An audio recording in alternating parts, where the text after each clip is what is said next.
name is Bart Rudolph. I'm the planning manager for People Mover. Abul Hassan, Public Transportation Director. Mike Abbott, city manager. John Weddleton, Assembly. Patrick Flynn.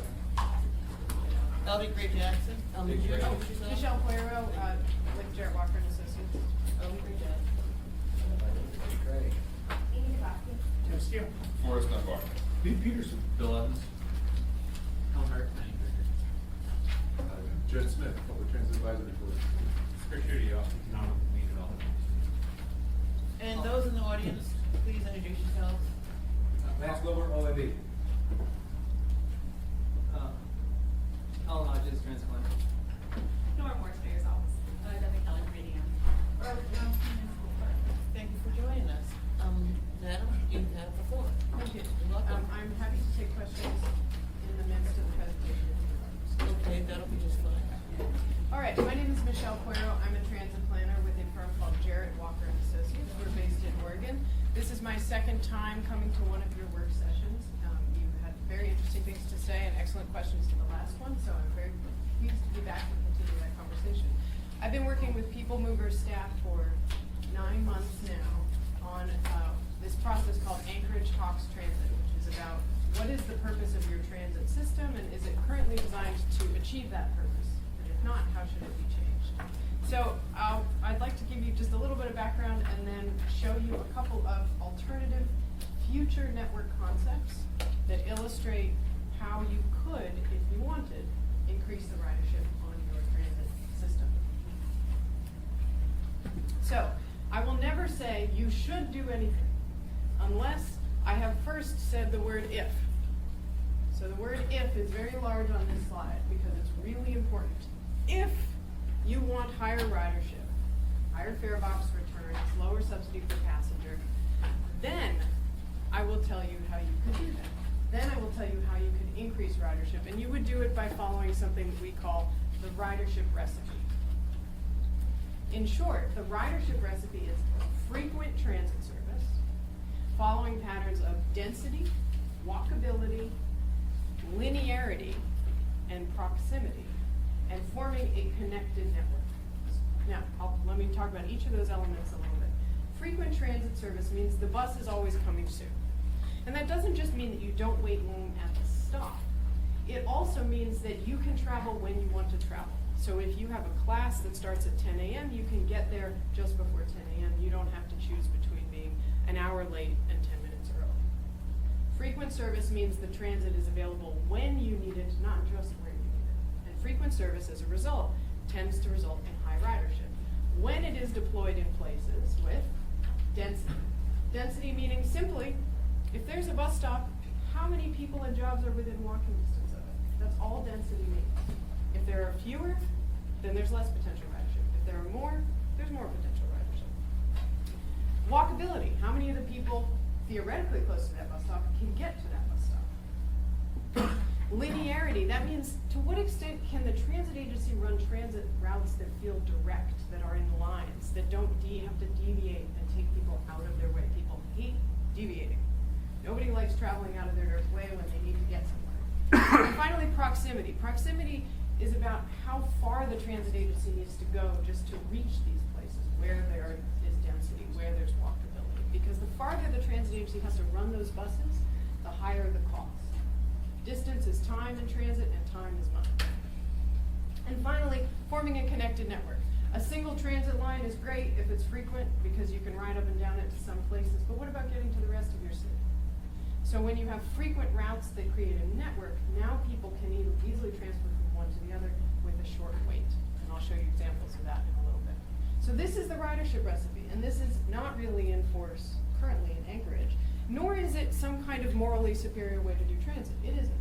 But if you want high ridership, then this is the strategy I recommend. So this raises a key choice, and this is common to many, many transit agencies. How do we balance our ridership goals with our coverage goals? I'm going to illustrate this choice and why it arises using a fictional town. So here's a little imaginary town. It's very simple. It has 2 straight roads and a lot of density on those roads. Lots of jobs, apartments, schools, housing, shops. But it also has some side roads that are much lower density. So these little dots, you can see there are a few dots on the side roads, but a lot of dots around the main roads. And you, as the transit agency, you have 18 buses. Here are your 18 buses. That's what you can afford to deploy each day, driver in each bus. How should you design your transit network? Well, the really big question is, what are you trying to achieve? If you are trying to achieve high ridership, in fact, if your only goal is to maximize ridership, then you would design your network like this. When you design for a ridership goal, you think like a business. You choose which markets you enter. So you choose to enter the markets in which transit can compete and successfully win customers. And those are the straight roads where there are a lot of people, a lot of jobs within walking distance of any bus stop. You can follow a linear path that feels direct to your customers. And also, because you choose to focus there, you put all your 18 buses on just those 2 routes, and that means the routes are frequent. That means these people don't even look at a schedule, they just walk out and a bus is always coming soon. And for that reason, ridership is very high. So this, you're maximizing ridership, and you think you're doing a great job, right? And then you take this to your city council or your board or whatever, and you say, this is an extremely productive network, this will maximize ridership. And your city council says, oh my gosh, but what about Mrs. Jones, who lives down there? She rides the bus today, and she desperately needs it. She's gonna be completely abandoned. Oh, well, I was designing a network for high ridership. I wasn't thinking about making sure that Mrs. Jones had some service. I will go back and try to design a network so that everybody has access to some service, including Mrs. Jones. And then you would design a network like this, which is maximizing a coverage goal. Every single street has some service. Every single little dot on this map is near something that they can ride. They probably have to wait a really long time for it. You've divided your 18 buses across 11 different routes. So every route is infrequent. The bus is not coming soon. So your ridership will be low, because for most people that just won't compete with their other options. And yet everybody in your city will have access to some service, which is a good thing. For the record, I'd like to recognize that Mr. Croft has joined us. Thank you. Please continue. The way you measure the success of achieving this goal is not ridership or productivity, which is ridership per unit of cost, but rather access. How much of our city has access to some service, whether or not they ride it? So these are both really important goals, but they lead in opposite directions. If you want to pursue a ridership goal and move towards a ridership goal, you are thinking more like a business, focusing where ridership potential is highest, and you're maximizing any reduction in transportation costs that people experience in your city or access to jobs. But you're moving away from a coverage goal. If you want to move towards a coverage goal and provide access for all, you're providing lifeline access for everyone. You're providing service to every neighborhood, every district, every taxpayer. But you're moving away from those ridership outcomes. These goals are really, really important, and so every agency struggles to meet them both, but the truth is every agency must find a way to balance them, because whenever, you know this from all of the other issues that you work on in governance, when you have competing goals, moving towards one means moving away from the other, within a fixed budget. So every agency picks a point on this spectrum, figures out how to balance this. Most agencies do this implicitly.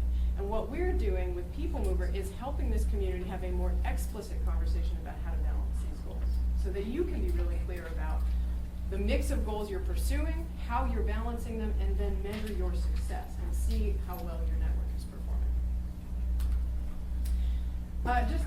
We asked for a lot of public input on these questions. I'm going to show you a tiny snippet of it, which is we asked the public how would they have People Mover balance these goals. And this, what's behind me, is a board from the public event we had in May. About 100 people came. We gave them these little orange dots and invited them to think about that same imaginary town and put a dot on this blue spectrum indicating where they think the balance point should be for Anchorage. And as you will be able to see as soon as I duck, the center of gravity of their input is towards higher ridership. It's towards that higher ridership extreme. I'm going to duck. Okay. And this middle point is where People Mover is today. Right now, about 50% of People Mover's budget is spent pursuing high ridership, and 50% is spent running service either in places or in ways where low ridership is an absolutely predictable result. Mr. Weddleton? Just offhand, so, what kind of people were at this meeting? Were they broad population or was it mostly bus It was actually users? quite broad, yeah. Number of bus riders, many bus riders, but also people who are interested in civic issues, university students, workers, nonprofit, social service organizations. It was fairly broad. And we also had a stakeholder committee, which was similarly a broad group, but a smaller group of about 40 people. We asked them the same question. And you can see these two big bars, and their response are around spend 80% of your budget pursuing ridership and spend 60% of your budget pursuing ridership. Again, the status quo is 50%. And finally, we asked an even larger group, using an online survey, what they thought. And again, preference for higher ridership. So, with all that input, it is now, we've asked people this question in the abstract, and I presented this question to you in July in the abstract, but it really helps to know what it would really look like, right? So instead of talking about imaginary towns, we can talk about a real town and what it would really be like here if you wanted to shift to higher ridership within a fixed budget. So this is your existing network. It's mostly made up of green lines, which stand for hourly service. So the wait for transit service is on average 30 minutes. So if you're making a round trip, on average each day you're spending 60 minutes waiting. At worst, it's 59 minutes, right? And when you don't really have a network when you have mostly hourly routes, because when two hourly routes cross, it's like freeways crossing without an interchange. Very few people are gonna get off one of those buses and go sit and wait up to an hour for the other bus to make their trip. But a lot of the city is covered within a fairly small budget for a transit agency. So that's what you get. If you have a lot of green lines, you get a lot of coverage, but not a lot of ridership. Very predictable result. Also want to point out that the spans of service on your network are pretty short right now. By span, I mean how many hours a day is transit service running and how many hours per week. So that's noted at the top, if you can read it. 6 a.m. to 10 p.m. on weekdays. 10 p.m. is pretty early to shut down. I mean, you close down before Burger King closes, which means a lot of employees maybe can get to work and can't get home. And then weekends, very short, 8 a.m. to 6 p.m. or even less. So as I'm going to take you now through 3 network concepts that spend progressively more of the budget pursuing high ridership. And what you're going to see is that the number of green lines on the map goes down. And the number of blue 30-minute frequency and red 15-minute frequency lines on the map goes up. The other thing that happens is that the span of service gets longer. More evening service and more weekend service. So I'm going to take you through those 3 concepts now. Here's the first one. This is what it would be like. This is what we would recommend if we were told that Anchorage wanted to spend just a little bit more of its budget maximizing ridership, 60% of its budget instead of 50%. We'd say, okay, it's going to be pretty similar to your existing network. Still a lot of green and blue lines, a couple of small changes. A little bit more weekend service, 1 hour extra on the weekend. So that, one more hour's worth of running errands and getting home from work on the weekend. But now the big change would be if you shifted to 80%. Shift now 30% of the budget from providing coverage to pursuing high ridership. A number of green lines go away. Less geographic area is covered. But now you have 2 frequent routes that appear. Here on Northern Lights, and then what is today the 45, getting its frequency turned up. And when you have those 2 red lines that cross, that means that people could transfer between them with an average wait of 7.5 minutes. 2 15-minute routes cross. If you get off one and wait for the other at random, you're waiting an average of 7.5 minutes, which is much less than people wait today. So you have the beginning of a frequent network there. And of course it's centered around the center of your employment and activity and sort of civic life, which is the university in that district. Mr. Weddleton? Just looking at this, it looks like Spinard Road has some of the red and then it's the purple 30 minutes. And we're doing the Spinard Transit-Oriented Development Plan right now Did you factor that in? Because that would presumably be high 15-minute turnover jet. Yeah, that's factored in the fact that we are working on that plan, just within the budget with the 80% concept. It has overlap service of 30 minutes and some 15, so stagger that service, you can get a little closer. Predominantly, it's the number 10 route that goes to the airport that would travel up to downtown through Menard, and that's 30 minutes in this scenario. But all of these scenarios, these concepts, would be fine-tuned throughout the process. This is just to illustrate the concept right now. And also, if I can answer a broader question that's implied by your question, you know, where transit is really useful is very relevant to development. And transit-oriented development succeeds when it's oriented towards useful transit, not just, you know, hourly transit or low ridership transit. Thank you. Mr. Schraney? I'm sorry, I didn't mean to cut you off. These were designed with a group of people, including the people at the municipality who work on development and land use planning, which is a great synergy because they could see and say, you know, oh, well, that's a development focus area, but they could also see, oh, that's a place where maybe we should focus development because transit will be really useful there. Thank you. Mr. Schraney? Where you have the two routes meeting at, where do you envision that being at? Because downtown doesn't lend itself well to bus transfer. So where do you envision? The downtown routing, we didn't actually get into exactly what the downtown routing would be. It could be very similar to what it is today, or it could be different. But we're really focusing on the bigger network picture. Okay, thank you. Thank you, Mr. Schraney. Mr. Croft? So what, going to 80%, what estimates does that increase in ridership, and does it increase average occupancy then? Is that what you get? I will get to that question in a couple of slides, if you don't mind.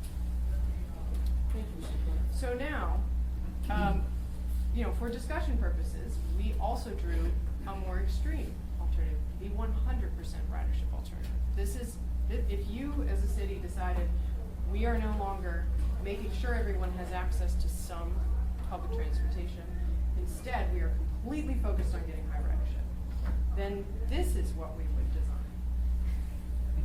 It's quite stark, right? All the green lines are gone. No hourly service, because hourly service will get you terrible ridership out of any land use, out of any place. So why run hourly service if you're pursuing ridership? You don't.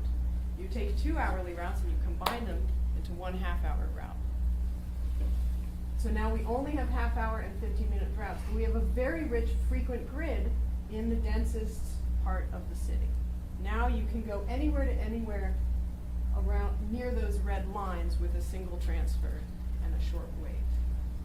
But clearly, quite a bit of coverage is no longer there. So a number of people who depend on the service today are willing or must wait for an hourly bus, no longer have service at all. That's not a large number of people, but it's a people with severe needs. And so, of course, they would be negatively impacted by this. Mr. Reynolds? Sorry, so just at the very southern branch area, does that indicate it goes into the Diamond Center? Yeah, It's a that little- goes to Diamond That's a Center. Diamond Center. Right. So, you know, the question that is before you and then soon will be before the community at large is not so much about specific routings, because if there's a decision to shift to a higher ridership network, there will be another design process. There will be a final map drawn of what it would actually be like. And then there will be many opportunities for people to say, I don't think you should go down that street, or you really need to go down the street, or don't put the bus stop there. So there's gonna be a whole other phase of designing a network. This is really the high altitude question of what balance of ridership and coverage is right for this city? Now that you know more about what it would look like, you know, does anyone wanna go as far as 100%? Or is 80% right? Or is 60% right? Or is 50% what you're doing now really right? That's the altitude we're at right now in the conversation. So I want to show you a little bit of some analysis that will speak to your question about ridership. Actually, don't look at this yet. I want to preface it. So we are not running ridership models. Models make all kinds of assumptions about things that are temporary, like culture and gas prices and whether people have smartphones and so on. But we're going to show you some analysis that's just based on geometry that helps you think about how many people would ride such a system. So we are going to show you how many residents and jobs would be close to any service, no matter the frequency. So that means they have lifeline access if they need it, but it doesn't mean they necessarily ride it. And then, in contrast, how many residents and jobs of the city would be close to frequent service, meaning useful service that they're actually likely to ride in larger numbers because it's always coming when they need to go and it runs many hours on the weekends. So that's what I'm going to show you now. Here's the first slide. This is just showing access to any service at all, no matter how infrequent. The top grouping is residents. And these bars are the existing network in gray, and then the 60% in green, 80% ridership in blue, and 100% in red. And as you can see, the 60% actually manages to increase coverage of residents a little bit. But other than that, there is a predictable loss of coverage, loss of getting service within a quarter mile of everybody as you move towards higher ridership, which is intentional. That was the point. And a similar trend, although smaller numbers for jobs. Conceptually, how could that 60% happen? How does 50 to 60 provide small one? Just some small design improvements in timing the routes, timing where the buses go and when. Yeah. So that's sort of a small technical improvement, but not a shift in policy. Yeah. Now, if we look at frequent service that is likely to be ridden in large numbers by many people for many trips of their life, this is where you see the big increase that explains that decrease. So the existing network and the 60% ridership network have no frequent service. There's no bus that's coming there's only one route in both of those that comes every 20 minutes. There's nothing that comes every 15 minutes. But when we get into the 80% and 100% alternatives, now you have frequent routes, and those frequent routes are of course drawn to be close to large numbers of people and large numbers of jobs. And so if you shifted to 80% or 100% ridership network, 60, 70,000 people in your city would now have a job on that network or would live on that network and might be able to use frequent transit to access their job or run their areas, and cannot at all in the existing system. One last thing I want to show you. There's a way of showing travel time that helps you imagine how much of your city you are free to access. So rather than focusing on a single pair of points, just how far can you go in a given amount of time with transit plus walking? And that's what these blobs are. This little lady, her name's Jane, she's at the university. She goes to school at the university, and she actually would like to live someplace where she can have a reasonable commute by transit plus walking to the university. Where can she live? Where should she look for housing? Here's what the colors mean. Blue means a 30-minute trip, 30 minutes or less by transit plus walking. Green means 45 minutes, and then red means 60 minutes. So I'm going to toggle now from the existing to the 60% to the 80% to the 100% ridership networks, and I want you to just keep an eye on the green and blue blobs and see how those change. So this is existing, 60%, 80%, 100%.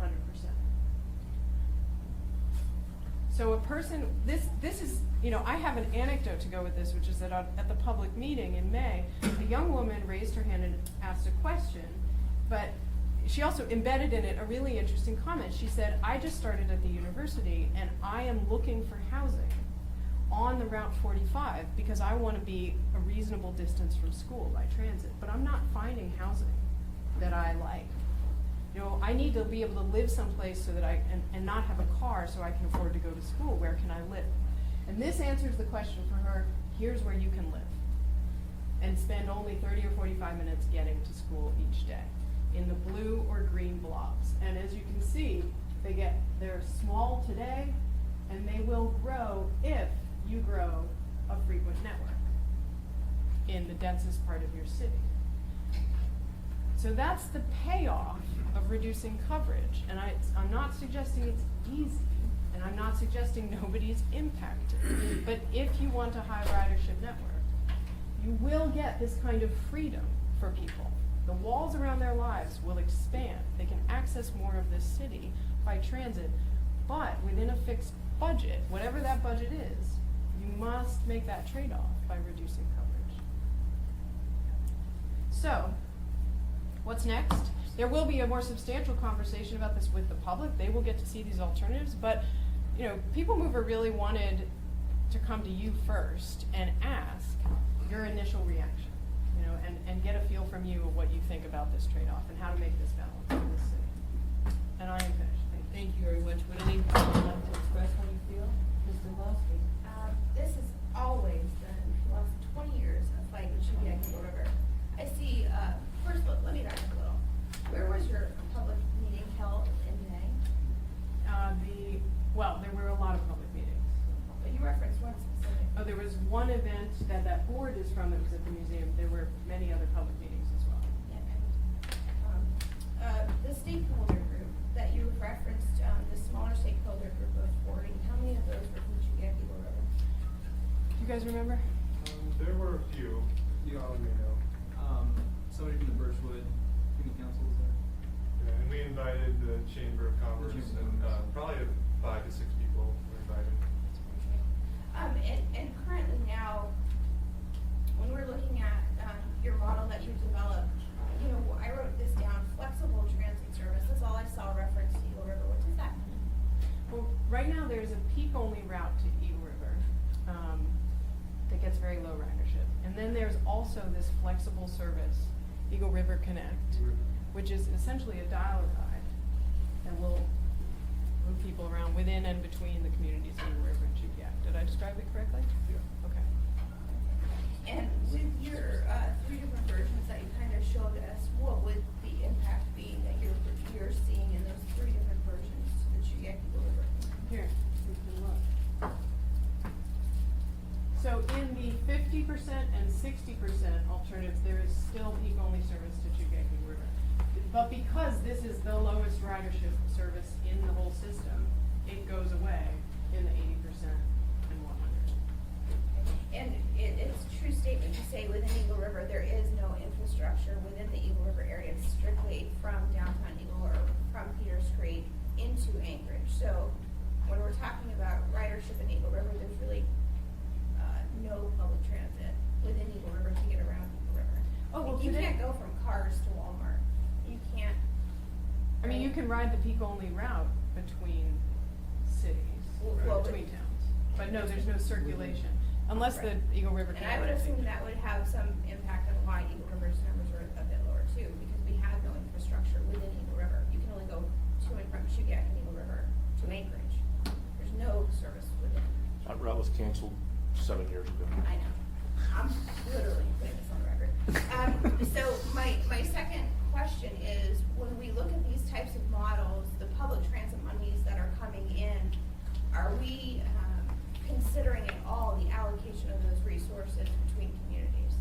For example, if Eagle River is being counted for public transit dollars, yet they're not potentially benefiting from those services, are we considering that as we're developing these models? That is absolutely a reason to pursue a coverage goal. That is a reason that coverage service is often provided, is to reflect, this is especially true, of course, in places where property taxes are used or retail sales tax are used to fund transit.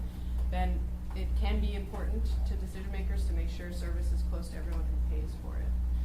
I don't understand enough about the funding model here to know if there are local monies coming out of Eagle River and Shubiak. But there's no question that funding and that kind of fairness is a reason to provide coverage service. If I can quickly follow up on that, if you're done, Mr. Bosky? I am. Okay. Just as somebody who spends a lot of time on transit and transportation issues, I think it's fair to say that more road dollars go to support the Shubiak River community per capita than they do other parts of Anchorage. And so, We also have our own Yeah. road tax. no, I'm talking about AMAT's federal allocations, state allocations. So when you look at the balance of transportation dollars, public transit is the smallest piece. And Shubiak Eagle River gets a larger piece of the federal and state tranches that the municipality distributes per capita. Mr. Middleton? Can you make that same argument regarding Girdwood and the hillside? Not Girdwood, but the hillside, yes. Mr. Crowe? And I think that is the argument that leads us to this very inefficient model. That is this sort of, I need to get my fairness argument.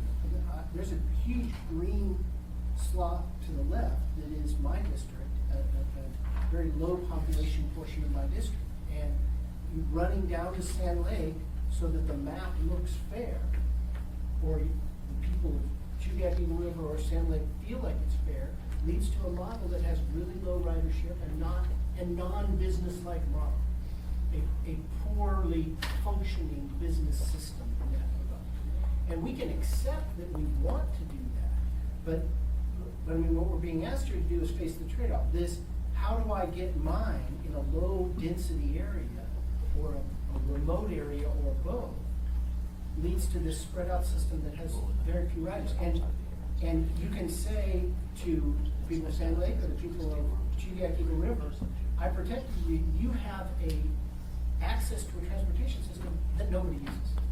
So great, you can feel better about that, but it's really not used. It's an equity arc, it's a government over a business model, right? Do you want, for want of a better word, a socialist system that everybody is touched by, but nobody very efficiently? Or do you want a business-like system that isn't fair to everybody, but is run with trains full, with buses full, and much closer to a profit margin? And so I see what you're saying, but it's for South Anchorage too. There's a lot of green there, a lot of green in the west part, and this core business area that is a lot of the east and a lot of downtown and some portions of the other. I wasn't trying to start an argument, I just wanted to explain what a document And was. thank you, Mr. Quinn, thank you, Mr. Croft. There are 3 people we need to make some comments, and we need to wrap this work session up because we have another one. With that said, Mr. Evans? I don't need to make comment, but they were asking what our opinion was on it. I favor a ridership model that requires the least subsidy. It's the most efficient of these things I see. And I think if you run a high ridership model that is very efficient, it's easier to expand over time because people now believe that your system is efficient and useful and you can just expand it incrementally. So I would advocate for close to 100% ridership model. Thank you, Mr. Evans. And I recognize that this work session was scheduled to only 1:30, but we started 5 minutes late. Mr. Dombrowski and then Mr. Dunbar. Thank you. I would just quickly go to saying, I'm not asking for any type of socialized model. What I'm saying is, effectively, Chugack and Eagle River over the past 7, 10, 15 years has given up all of their infrastructure within Chugack Eagle River to get around. And all they've asked in return is to have basically 1 or 2 routes that go from Eagle River to Anchorage. And so that's what I'm asking the Assembly to consider, is the fact that basically Eagle River Chugack has given up all of their within Chugack Eagle River infrastructure. We've given it all up. We have basically 1 route. And we do have a number of people that I know that ride the bus from Eagle River downtown Eagle River to City Hall right here. And so or next door. So I know that happens, but also when I'm talking about, this isn't, we're giving something for free. I'm looking at this from a realistic standpoint of we're mining Eagle River taxpayers, whether it's federal, state, or local level, and we're basically saying we're gonna take your money and your resources from you and forget you. We're not gonna give you any public transportation if you can't shoot Eagle River out. The hillside. So, well, same thing for the hillside. We really need to move on. So that's my point, is I think we have to look at this conceptually and look at the big model. And listen, if you wanna go to 100% transportation model, you know what, give me Uber unrestricted or taxis unrestricted in Eagle River, and I will let that go. Thank you, Mr. Dombrowski. Last comment, Mr. Dunbar, and then we need to end this work session. Absolutely, very Thank you. quickly. So I want to first say I agree with most of what Mr. Evans said, although I'm not sure if I want to go to 100%, but I do like going in that direction. I want to thank the good people of the hillside. I didn't realize we weren't covering you at all, and we've been subsidizing this whole time, so thank you very much for that. And well, has some. And the last thing I'll say, I think one thing that we haven't considered, and I don't know if this can factor at all into when the People Mover is looking to change this. There are some routes on here that are certainly I'm looking at 2 routes in particular in East Anchorage that are popular for the people that ride them, but unpopular for everyone else. And what I mean by that is we can't do certain kinds of traffic improvements. They sort of barrel through some neighborhoods in East Anchorage, and I know at least one traffic study that found the buses sped more than anybody else on those roads because they've got routes they have to make. And so in a weird way, I do think there will be some people who appreciate when some of these routes go away. Now, there'll be some other people who are very upset, but I think something you should factor in.